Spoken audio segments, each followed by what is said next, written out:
षड्विज्ञो दशबलो अद्वैयो वादिविनायकः मुनीन्द्रः श्रीघनः शास्ता मुनिशाक्यमुनिनिस्तयः सह शाक्यसिंहः सर्वार्थसिद्धः सौधोदानेश्वसः गौतमिर्वाकबन्धुस्स मायादेवी श्रुतस्य सः दिट्ठिबन्धन बान्धेय तन्हा सोतेन वाहिते दिव्यनायक तारेसि भगवन्तस्य ते नमो। साधु साधु साधु।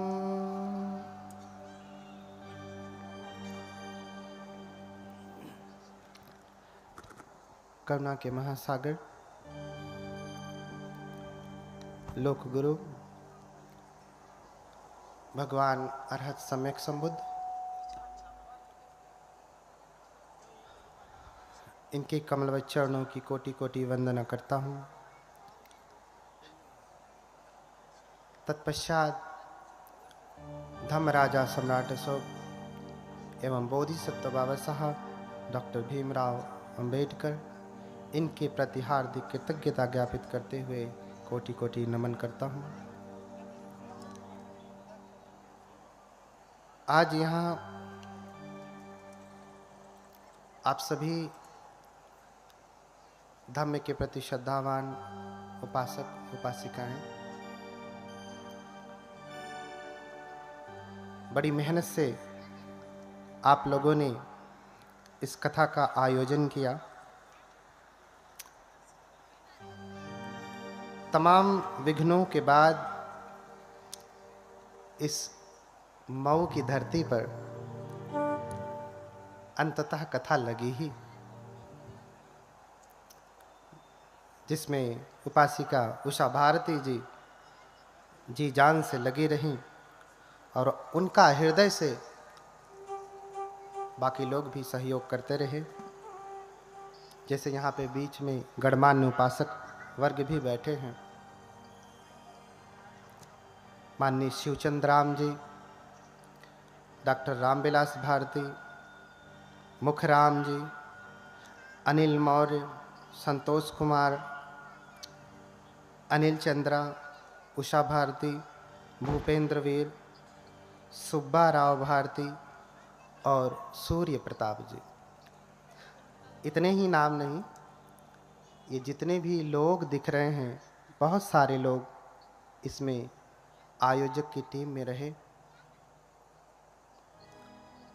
और फिर भी जिनका नाम लिया हूँ, ये सारे विद्वान गण हैं, परम विद्वान हैं, महापंडित हैं, किंतु वो बड़े श्रद्धा भाव से स्वयं इस कथा में श्रोता बन के सुन रहे हैं। भगवत कृपा से विश्व के कई बौद्ध देशों में जाने का, रहने का, संस्कृति के अध्ययन का अवसर मिला और मिल रहा है। मैंने देखा है कि वहाँ के मंत्री, मुख्यमंत्री, राजा महाराजा, बड़े बड़े श्रेष्ठी, बड़े बड़े ज्ञानी जब भिक्षु आते हैं तो उनके सामने नतमस्तक होकर के उनसे निम्न आसन पर बैठते हैं, उनसे नीचे बैठते हैं। क्यों? क्योंकि वो अपने गुरु का आदर करते हैं, अपने गुरु का आदर करते हैं, सम्मान करते हैं। जैसे गांव में पहले परंपरा थी, तो खाट होती थी तो पिता के पास में खाट पर कोई नहीं बैठता था। कोई आवश्यकता पड़ गई तो लोग खाट के दाहिने नहीं बाएं बैठते थे। ऐसा इसलिए नहीं कि वो नीचे बैठे हैं तो निम्न हैं, ऊपर बैठे हैं तो उच्च हैं, ऐसा बिल्कुल नहीं।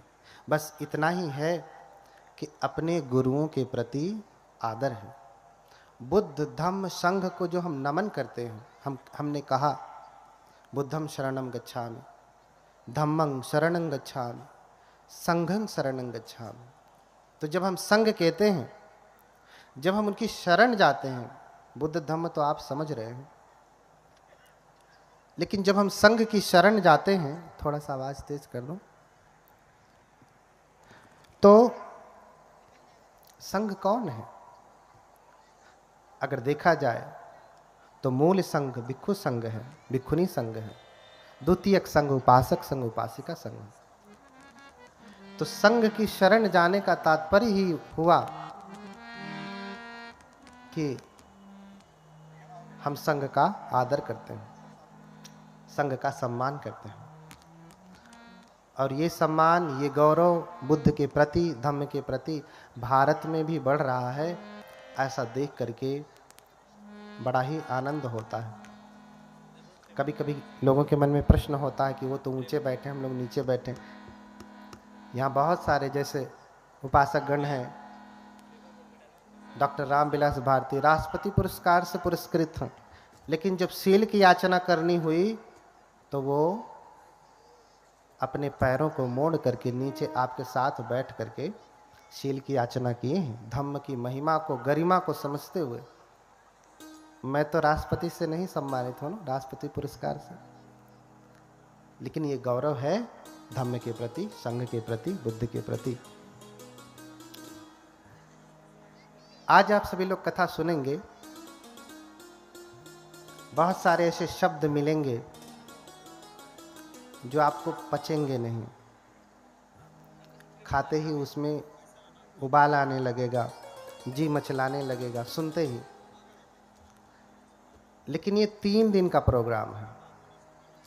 पहले दिन जी मचलाएगा,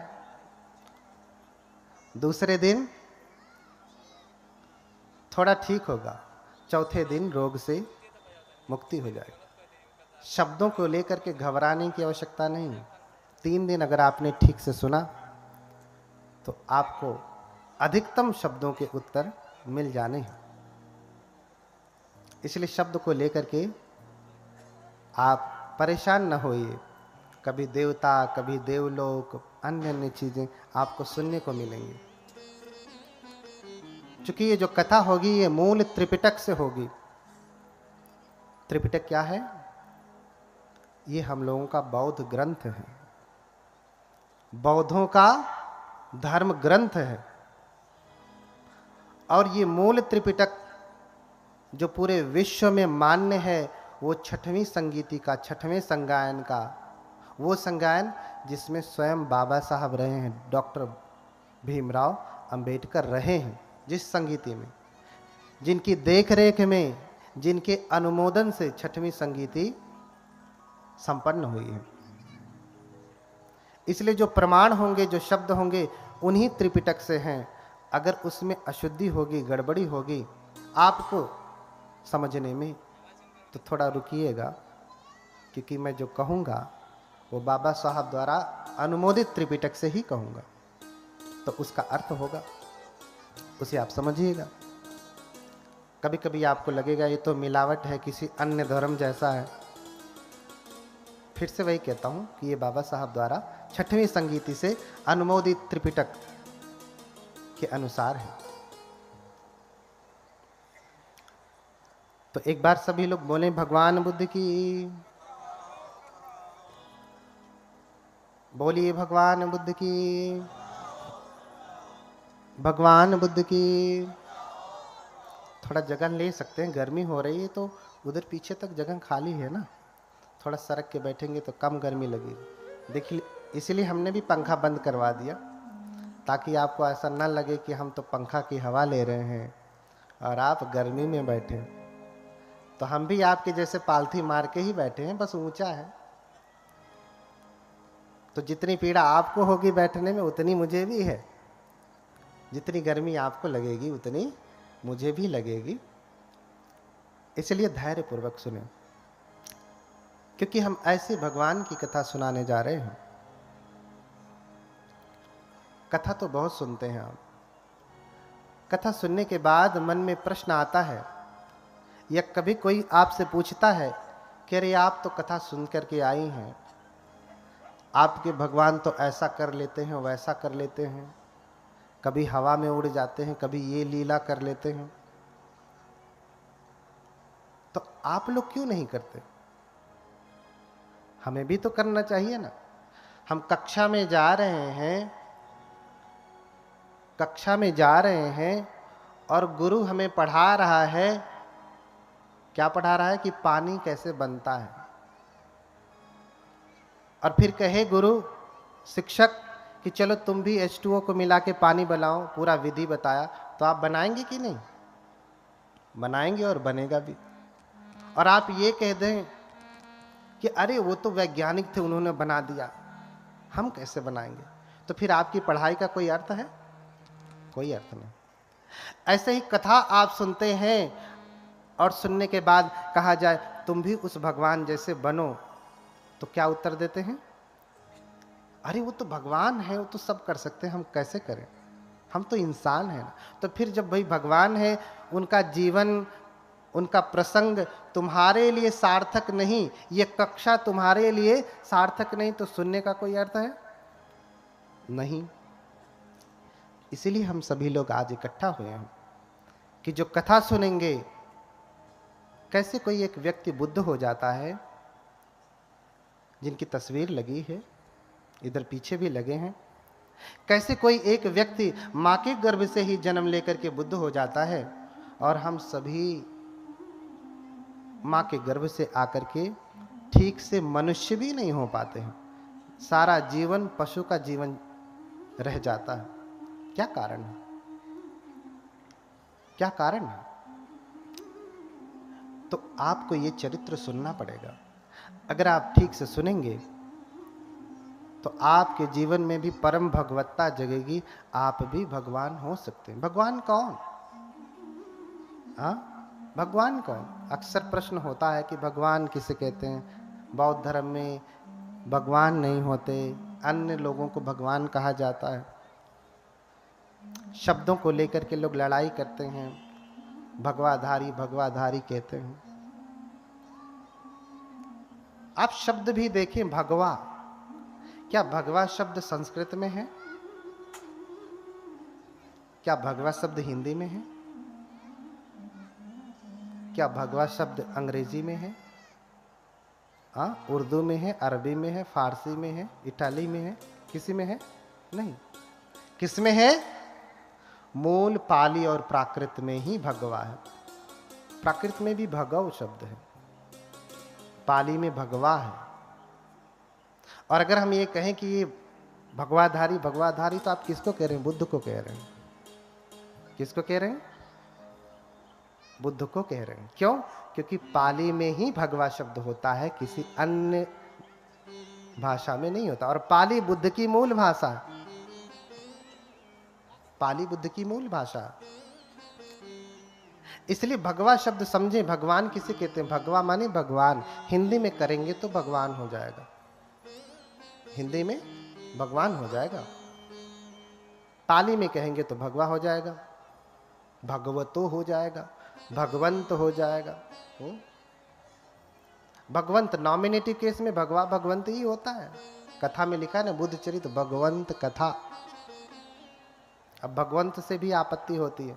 विभक्ति पढ़ेंगे, जैसे हर शब्द का रूप होता है। बालक का संस्कृत में बालक है, बालक बालक होता है ना, ऐसे पाली में बालको बालका होगा, दो ही वचन होते हैं। और भगव शब्द का, भगवा शब्द का भगवा ही होगा, भगवंत होगा। पहले ही विभक्ति एक वचन में, नॉमिनेटिव सिंगुलर केस में, पठमा एक वचन में आपको भगवा भगवंत ही होगा। तो भगवा किसे कहते हैं? भगवान किसे कहते हैं? तो कहा कि भग रागोति भगवा। भगवान किसे कहा? भग रागोति भगवा, भग दोषोति भगवा, भग्ग मोहोति भगवा, भाग्यस पाप का धमा, भगवाते न उच्चति। जिसने राग को भग्न कर दिया, क्या कर दिया? राग को भग्न कर दिया। राग क्या है? हमारी पांचों इंद्रियों के द्वारा जो आकर्षण होता है वही राग है। जैसे आंख से रूप देखा, रूप क्या है? जो भी चराचर जगत में दिखाई दे रही आंखों से, ऑब्जेक्ट जो भी है। हम आंख से सुंदर स्त्री देखते हैं तो क्या पैदा होता है? क्या पैदा होता है? राग कि बड़ी सुंदर स्त्री है। कोई स्त्री पुरुष को देखती है इन्हीं आंखों से तो क्या पैदा होता है? चक्षुना संपस्सजो रूपं उपपज्यति चक्षु विज्ञानम। जब आंख से हम रूप देखते हैं तो क्या पैदा होता है? चक्षु का विज्ञान पैदा होता है। वो अच्छा और बुरा दोनों हो सकता है। स्त्री सुंदर है तो बहुत सुंदर है, स्त्री कुरूप है तो अरे, ऐसे पुरुष के संदर्भ में भी। तो जिसने राग को भग्न कर दिया, आंखों से हम राग पैदा करते हैं। देखिए, हम हर चीज से स्वाद लेते हैं, स्वाद नहीं लेते। जिस चीज में स्वाद नहीं है वो चीज आप कभी भी नहीं खाते। अच्छा, स्वाद आपने स्वाद लिया है? किस किस चीज से स्वाद लिया है बताएं?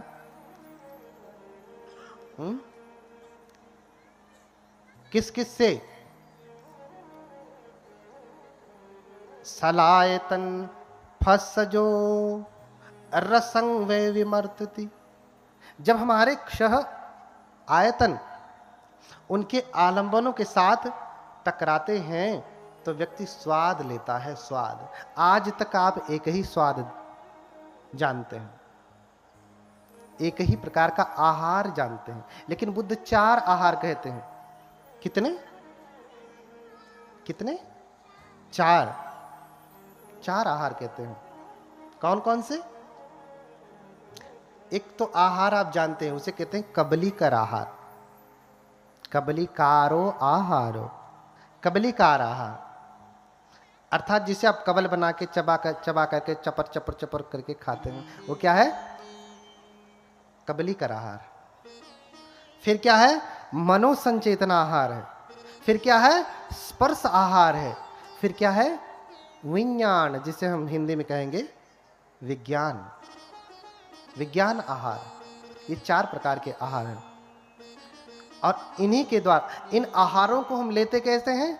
इन्हीं 5 इंद्रियों के द्वारा लेते हैं। आंख, कान, नाक, जीभ, त्वचा और मन। एक 6वीं इंद्री जुड़ती है जिसके द्वारा हम सारे रसों का आनंद लेते हैं। अच्छा, जिस चीज में स्वाद नहीं उसे आप खाते हैं? खाना कौन सा खाया? भोजन कौन सा किया? जिसमें स्वाद है। एक दिन अगर स्वादिष्ट भोजन न मिला तो आपका पेट न भरेगा। भरता है? नहीं भरता। हर चीज में तो आप तो स्वाद बस इतना ही जानते हैं कि यही स्वाद है, लेकिन नहीं, आंखों से भी स्वाद है। आपने वस्त्र कौन सा पहना? जो आंखों को स्वादिष्ट, आंख के द्वारा स्पर्श हुआ तो जो विज्ञान पैदा हुआ, जो स्वादिष्ट लग रहा है, वही स्वादिष्ट वस्त्र आपने पहना। नहीं पहना? आपकी अलमारी में हजारों जोड़े कपड़े रहे होंगे, हाँ, ऐसे गए होते, हाथ डाले होते पीछे, निकाल लिया, एक पहन लिया। ऐसा किया क्या? देखा कि इन हजारों में भी कौन सबसे ज्यादा स्वादिष्ट है, वही कपड़ा पहना ना, वही वस्त्र पहना। ऐसे ही कान से व्यक्ति स्वाद लेता है, कान से स्वाद लेता है। बढ़िया गीत चले तो आदमी स्वाद लेता है, गाली देवे तो फिर स्वाद नहीं ले पाता है, सारा रस खत्म हो जाता है। ऐसे स्पर्श से स्वाद लेता है। स्पर्श का सबसे उच्चतम स्वाद स्त्री पुरुष का भोग है। उससे बड़ा राग क्या है? उससे बड़ा राग है कोई नहीं। कोई राग नहीं। ऐसे ही कानों को शब्द सुन करके, नासिका से गंध को ग्रहण करके इत्र कौन सा लगाया, परफ्यूम कौन सा लगाया, वही। कोई भी आया दुकान से और दे दिया, लो भैया ये ले जाओ, आपने ले लिया? नहीं, जिसमें आपको स्वाद आया, नहीं ये स्वादिष्ट लग रहा है नासिका के द्वारा, वही आपने लगाया। तो ऐसे ही छहों इंद्रियों से, 5 शारीरिक इंद्रिय हैं और एक मानसिक इंद्रिय, छहों इंद्रियों से जो स्वाद लेता है राग में फंसता है। इसलिए बुद्ध ने कहा, बुद्ध कौन है? भग रागोति भगवा, जिसने समस्त रागों को भग्न कर दिया। बुद्ध के भीतर कोई भी रस नहीं, रस लेने की कामना नहीं। आप उनको रूखा भोजन दे देंगे, रूखा भोजन कर लेंगे। वस्त्र तो कोई राजसी पहनते नहीं थे। हम लोगों के भीतर राग है, स्वाद है, बुद्ध के भीतर ऐसा नहीं था। बुद्ध तो पंचकूल पहनते थे। पंचकूल यानी पुराना फटा कपड़ा, उसको सिल करके चीवर बनाते थे और बुद्ध उसको पहनते थे। आंखों से कोई रूप देखा तो उसमें भी स्वाद नहीं। कान से कोई गीत नहीं सुनते, ऐसा जो आपके यहाँ गांव में जब खुशी होती है तो डीजे लग जाता है, ऐसा बुद्ध कोई गीत नहीं सुनते। बुद्ध धम्मपद का गायन सुनते हैं। इसलिए हमारे धर्म की जब संगीति हुई तो उसे कहा संगीति, साथ में गीति माने गायन करना,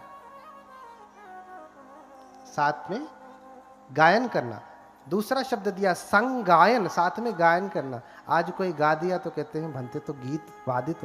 अरे भैया तुम समझो, ऑर्केस्ट्रा वाले थोड़ी ना है।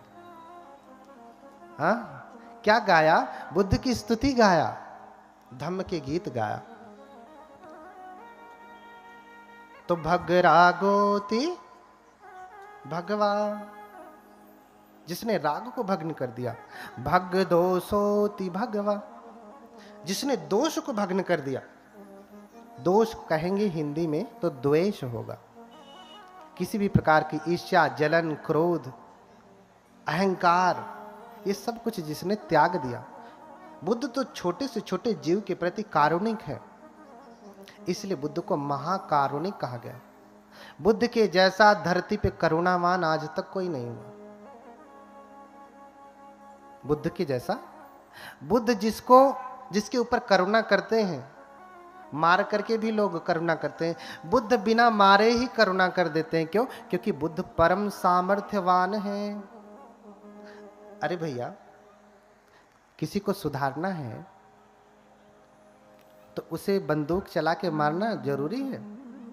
इसलिए देश का संविधान बहुत विषम परिस्थिति में ही जाकर के फांसी की सजा देता है। क्यों? क्योंकि बाबा साहब उस भगवान बुद्ध की शिक्षा से प्रेरित हैं। जब कोई विकल्प ही नहीं बचता तब जाकर के मारने का विधान दिया गया संविधान में। बुद्ध परम कारुणिक हैं। अंगुलीमाल जैसे डाकू को जिसने हजारों की हत्या की, 1999 की हत्या की। कितने की? 1999। 999 नहीं, 1000 तो मार के ही आया। गुरु से बोला कि मार दिया 1000 को। आपकी गुरु दक्षिणा पूरी हुई। बोले क्या सबूत है तूने मारा? सबूत तो कुछ नहीं। तो अब से जब मारता है तो उंगली काट करके पहन लेता। तो 999 दोबारा पूरा किया। 1000वें नंबर पे भगवान बुद्ध थे। तो 1999 की हत्या करने वाला कोई आज के समय में कोई ऐसा एक व्यक्ति का नाम बताइए, कोई है? या तब के समय में ही, बुद्ध के समय में ही किसी ऐतिहासिक व्यक्ति का नाम बताइए जिसने किया हो? नहीं। एक अकेले व्यक्ति ने इतने की हत्या नहीं की होगी। यहां तक कि बड़े बड़े राजा महाराजा भी अधिकतम मारे होंगे तो 100, 200, 500 मारे होंगे, इससे अधिक नहीं। लेकिन इसने 1999 की हत्या की। बुद्ध भी चाहते तो मार देते। राजा बिंबिसार, प्रसेनजीत आदेश देते मरवा दो। लेकिन बुद्ध किसी को मारते नहीं, क्योंकि बुद्ध के भीतर किसी के लिए द्वेष नहीं है। बुद्ध तो करुणा करते हैं। हर व्यक्ति को सुधरने का अधिकार है। हर बीज जम सकता है अगर आप उसे उचित भूमि, उचित जलवायु देंगे तो इसीलिए कहा कि तद्धर्मः सर्वदेहिनाम। वो बुद्धत्व का बीज, वो ज्ञान का बीज समस्त देहधारियों में है। कोई भी प्राणी हत्या के योग्य नहीं है। इसलिए बुद्ध कहते हैं कि किसी को मारे नहीं, मैत्री करें। और जब किसी से आप मैत्री करेंगे तो मारने की नौबत नहीं आएगी। आप अपने बेटे को मार सकते हैं, बेटी को मार सकते हैं? नहीं, क्योंकि इतनी मैत्री, इतना प्रेम, इतनी करुणा भरी है उसके प्रति, चाहे कितनी विषम परिस्थिति आ जाए आप मारने वाले नहीं हैं। इसलिए माँ के प्रेम को, माँ की मैत्री को सर्वश्रेष्ठ प्रेम, मैत्री और करुणा कहा। तो बुद्ध अंगुलीमाल जैसे व्यक्ति को भी मारते नहीं, उसे रास्ते पे ला देते हैं। क्यों?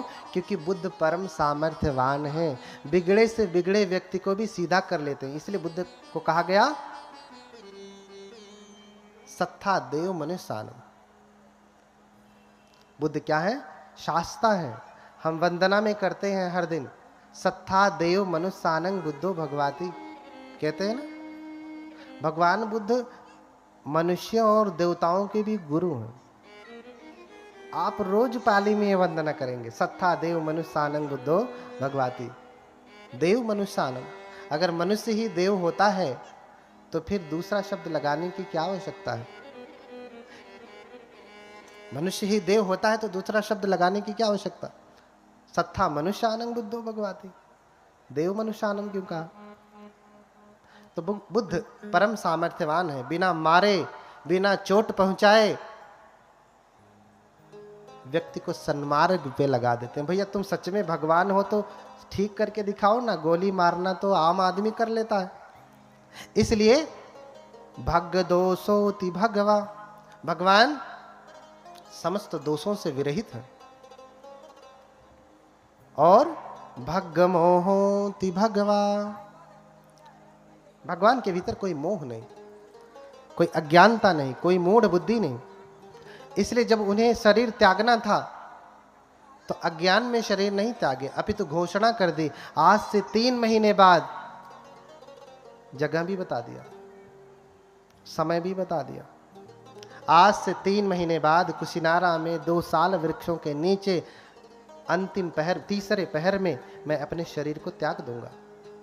और हुआ भी ऐसे। भगवान 3 महीने बाद कुशिनारा, कुशीनगर में पहुंचते हैं, 2 साल वृक्षों के नीचे लेटते हैं और अंतिम पहर जैसे ही शुरू होता है भगवान अपने शरीर को त्याग देते हैं। ऐसा कोई हुआ आज तक जिसने कहा कि इतने बज के इतने मिनट पे मरूंगा और मर गया? बता दे। क्यों? क्योंकि बुद्ध सारे मोहों से विरहित है। बुद्ध परम सजग है, परम ज्ञानी है। उनके भीतर मोह अर्थात बाल बुद्धि, अज्ञानता, मूर्खता, बुद्ध उन सब से परे हैं। इसलिए भग रागोति भगवा, भग दोषोति भगवा, भग मोहोति भगवा, भगस पाप का धम्मा भगवाते न उच्चति। जिसने समस्त पापों को उत्पन्न करने वाली जड़ को ही भग्न कर दिया, तोड़ दिया, खंडित कर दिया, उसे क्या कहते हैं? भगवान कहते हैं। भगवान, उसे भगवान कहते हैं।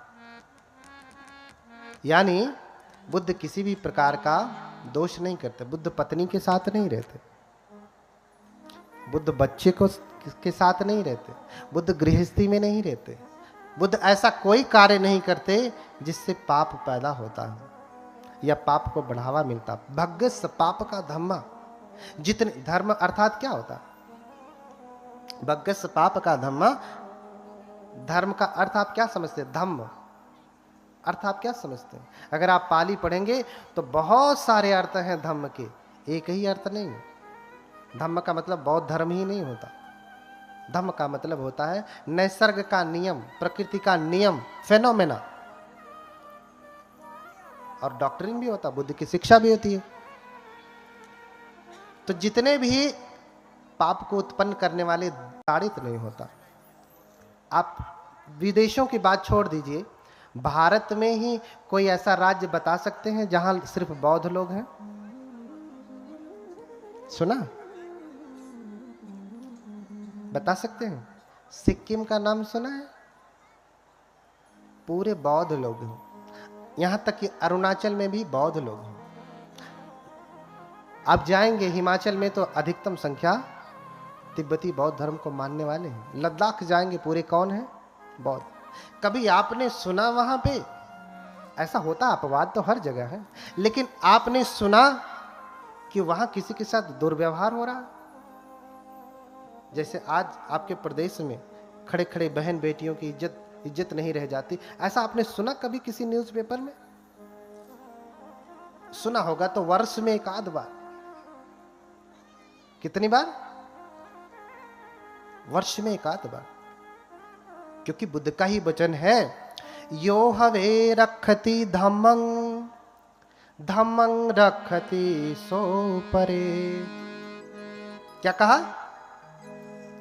जो धर्म का पालन करता, रखति माने रक्षा करना। क्या करना? रक्षा करना। तो धर्म की रक्षा कैसे होगी? उसका पालन करने से होगी। आपने गाड़ी ले लिया और लाके खड़ी कर देंगे तो गाड़ी सुरक्षित बची रहेगी? कभी चालू मत करिए, कभी कुछ मत करिए, चलाइए मत। आपकी ये भौतिक गाड़ी भी अगर आप 1 वर्ष तक ला करके खड़ी कर देंगे तो वो चलेगी नहीं। तो रक्षण कैसे होता है? उसका पालन करने से। तो यो हवे रखति धम्मं धम्मं रखति सो परे। जो धर्म की रक्षा करता है, धर्म भी उसकी रक्षा करता है। इसका ज्वलंत उदाहरण आप अपने देश में ही देख सकते हैं। बाकी बौद्ध देशों में जाने की तो जरूरत ही नहीं है। बौद्ध देशों में जाने की जरूरत नहीं है। इतना सामर्थ्य है भगवान बुद्ध के धम्म में, भगवान बुद्ध की शिक्षा में, भगवान बुद्ध के ज्ञान में। आज उसी की कथा सुनेंगे कि कैसे जन्म हुआ, कैसे ज्ञान प्राप्त किया और क्या क्या उपदेश दिए। और ध्यान से सुनना कि कैसे कोई व्यक्ति बुद्ध हो सकता है। आज आप अपने बेटे को क्या बनाना चाहते हैं? बेटी को क्या बनाना चाहते हैं? IAS, PCS, डॉक्टर, इंजीनियर, सब कुछ बनाना चाहते हैं। लेकिन एक अच्छा इंसान बनाना चाहते हैं? वो डॉक्टर इंजीनियर तो हो गया, लेकिन इंसान बना? मम्मी पापा की ही बात नहीं मानता। क्यों? क्योंकि उसने धम्म को जाना नहीं। वो जानेगा कैसे? आपके माध्यम से जानेगा। जब आप उस धम्म का अभ्यास करेंगे तो वो भी करेगा ही। वो परंपरा से ही आता है, परंपरा से ही आता है। हर कोई डॉक्टर, इंजीनियर, प्रोफेसर बनाना चाहता है, अपने कोई बेटे को बुद्ध नहीं बनाना चाहता। इतना आसान नहीं है, लेकिन कम से कम इच्छा तो होवे कि हम बुद्ध बनेंगे, अरहत बनेंगे। हाँ, बुद्ध से पहले की अवस्था है बोधिसत्व। वो जो तस्वीर लगी है ना, किसकी लगी है? किसकी लगी है? बोधिसत्व की। किसकी? बोधिसत्व की तस्वीर लगी है। बोधिसत्व होने वाले बुद्ध होते हैं। द बुद्धा टू बी, होने वाले बुद्ध। इसीलिए कहा बोधि का सत्व है। सत्व यानी प्राणी, होने वाले प्राणी हैं, होने वाले बुद्ध हैं। और उन्हीं को आप मानते हैं। लेकिन बोधिसत्व की चर्या कैसी है आपको समझना पड़ेगा। तो ये चर्या आपको बुद्ध कथा ही बताएगी। बहुत समय पहले की बात है, बहुत समय पहले की बात है। अमरावती नाम का एक नगर था, जो कि भारत पूरी तरीके से बदल गया। आज आप अमरावती कहेंगे तो उधर महाराष्ट्र में है, उधर ही कहीं अमरावती है, क्योंकि भारत की पूरी भौगोलिक दशा ही बदल गई। तो कप्पे सत सहसे च चतुरो च असंख्ये अमरम नाम नगरम दर्शनेयं मनोरमम। कप्पे शत सहस्रे, देखिए आप ध्यान से समझें। कप्पे शत सहस्रे चतुरोच असंख्य। कल्प बहुत सारे होते, कप्प यानी कल्प। एक कल्प होता है जिसे हम आयु कल्प कहते हैं, दूसरा कल्प होता है अनंतर कल्प, तीसरा कल्प होता है असंख्येय कल्प, और अंतिम जो कल्प होता है वो क्या होता है? महाकल्प। ये 4 कल्प होते हैं। अब कल्प किसे कहते हैं? कल्प किसे कहते हैं? कल्प समय को नापने का एक पैमाना है। जैसे हम समय को कैसे नापते हैं? 1 सेकंड, 2 सेकंड, 1 मिनट, 2 मिनट, 1 घंटे, 2 घंटे, 1 महीने, 2 महीने, हाँ 1 वर्ष, 2 वर्ष, ऐसे नापते हैं ना। लेकिन कुछ समय इतना लंबा होता है कि इसे महीने, 2 महीने, वर्षों में भी नापा नहीं जा सकता, इतना लंबा होता है। तो इसे नापने के लिए कल्प कहा, उसे नापने के लिए कल्प दिया। और कितना कल्प? कप्पे शत सहस्रे, 100,000 कल्प। चतुरोच असंख्ये, और 4 असंख्य कल्प। 100,000 आयु कल्प और 4 असंख्य कल्प। मैंने 4 प्रकार के कल्प बताए, उसमें तीसरे नंबर का कल्प है असंख्य कल्प। एथंतरे यं चरितं सभ्यते बोधिपाचनं। एक कल्प समझिए, आयु कल्प कितना होता है? आयु कल्प आप समझते हैं 100 साल का होता है, 100 से अधिक होगा, उसे हम आयु कल्प कहते हैं। लेकिन बुद्ध जिस कल्प की बात कर रहे हैं, जिन कल्पों में होते हैं, वो कल्प बड़ा लंबा होता है। तो उदाहरण दिया कि पर्वत की चोटी को रेशम के कपड़े से प्रत्येक 100 वर्ष में एक बार पोंछा जाए। समझ पा रहे हैं? पर्वत की चोटी को रेशम के कपड़े से 100 वर्ष में एक बार पोंछा जाए, तो उस चोटी को समाप्त होने में जितना समय लगता है उसे एक कल्प कहते हैं। कितना समय लगेगा? पर्वत की चोटी को रेशम के कपड़े से 100 वर्ष में एक बार पोंछा जाए, तो चोटी को समाप्त होने में जो टॉप पोर्शन होता है, जितना समय लगता है उसे क्या कहते हैं? एक कल्प कहते हैं। अब इसे आप वर्षों में बता सकते हैं, कितने वर्ष में खत्म होगा?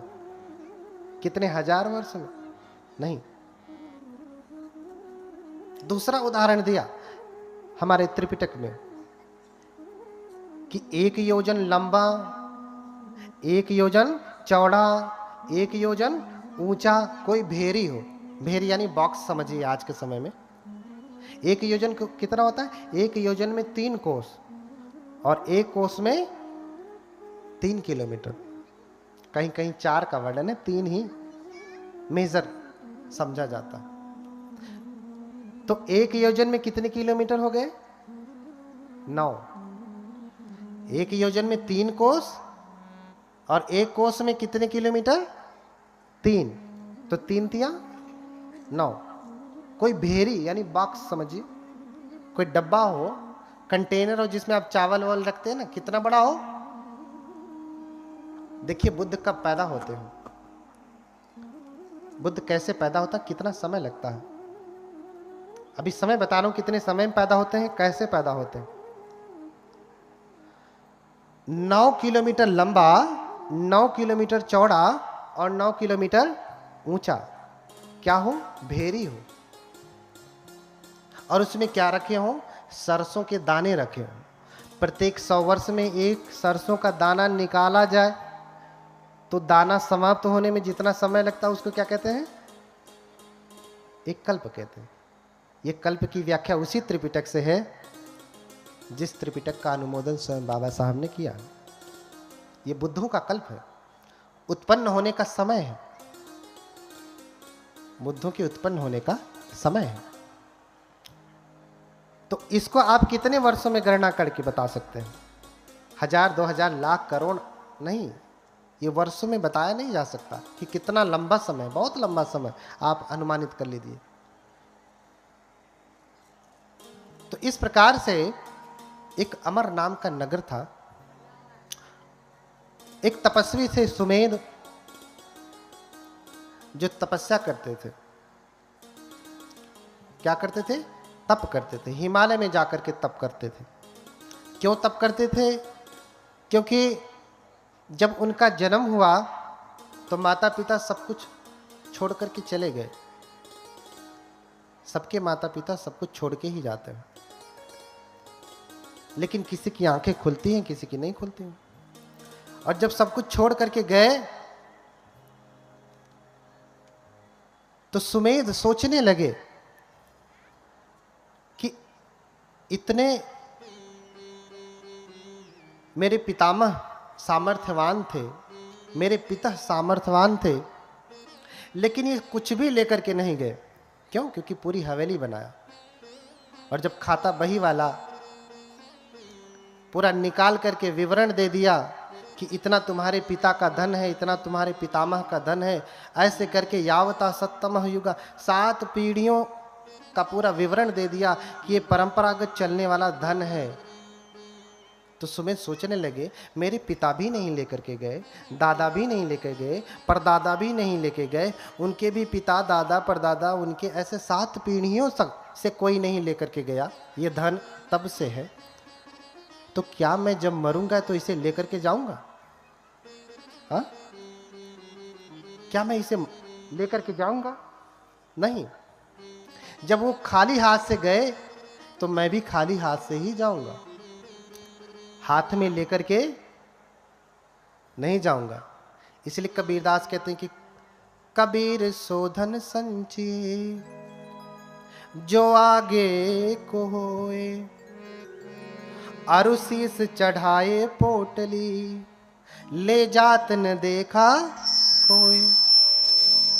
किसी को देखा आपने?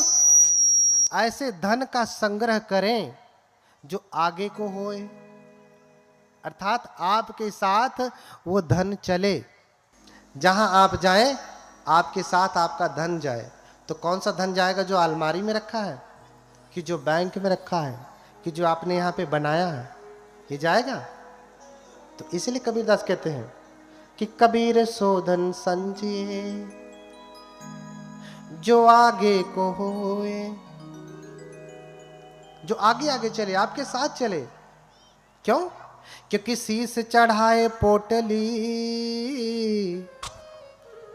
गठरी बांध करके देखा किसी को? ले जात न देखा कोई, सर पे बांध करके कोई लेके जाता नहीं। अरे उस समय भाई गठरी थी, फट जाती होगी रास्ते में।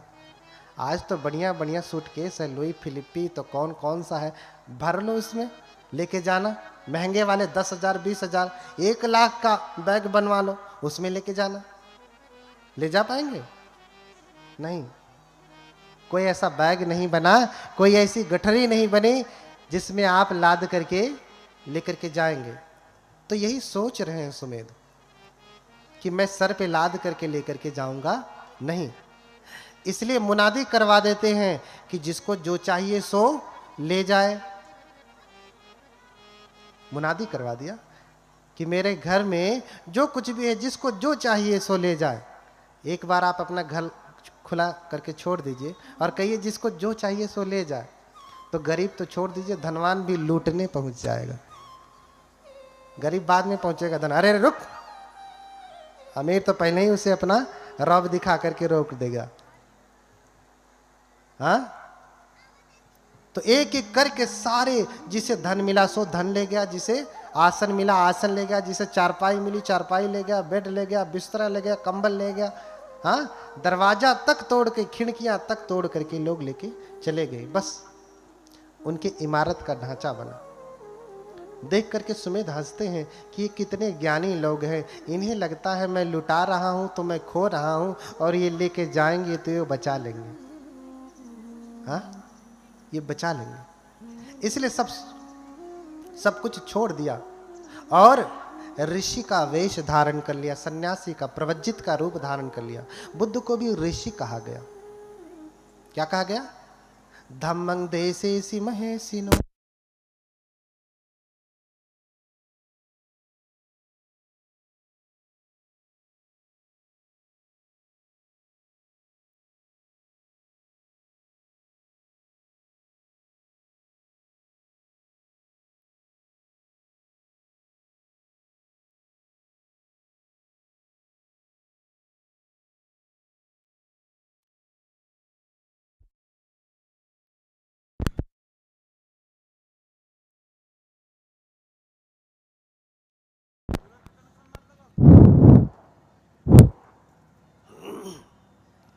बोलिए भगवान बुद्ध की।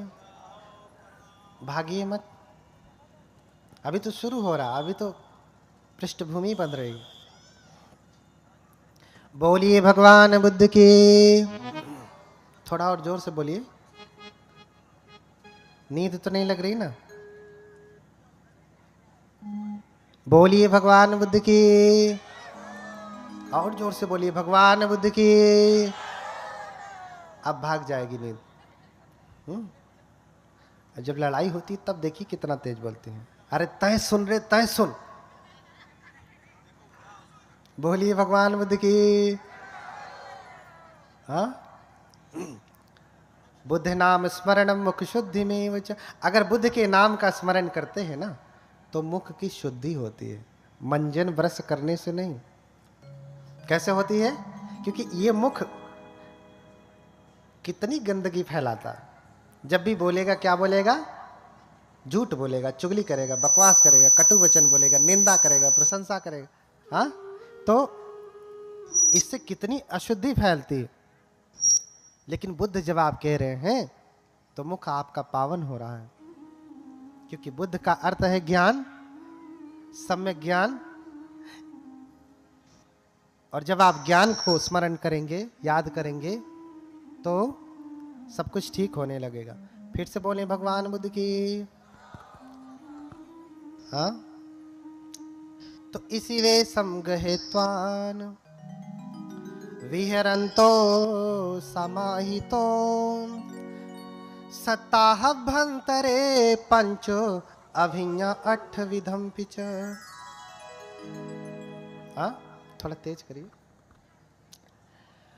तो ये धन मैं अपने साथ लेकर के नहीं जाऊंगा, क्योंकि मेरे दादा परदादा पितामह ये कोई लेकर के नहीं गया, मैं भी लेकर के नहीं जाऊंगा। इसलिए त्याग दिया और ऋषि का वेश धारण कर लिया। ऋषि यानी तपस्वी, मुनि यानी तपस्वी। बुद्ध को भी मुनि कहा, और मुनि की बड़ी परिभाषा की। मुनि की बड़ी परिभाषा की कि कोई मौन रहने से मुनि नहीं होता। न मौने न मुनि होती। मूल्य रूपो अविद्यसु यो चतुलंग वपग्गः वर्मादाय पंडितो पापानि परिवज्जेति स मुनि तेन सो मुनि यो मुनाति उमो लोके मुनि तेन पवुच्यति। यानी जिसने समस्त पापों को त्याग दिया वो मुनि कहलाता है। समस्त पापों को त्यागने वाला कौन है? भगवान बुद्ध है, यही महामुनि है। इसका ज्वलंत उदाहरण आपको देखना हो तो आप म्यांमार में चले जाइए। म्यांमार में एक विहार है, मंदिर, एक विहार है जिसका नाम ही है महामुनि टेम्पल।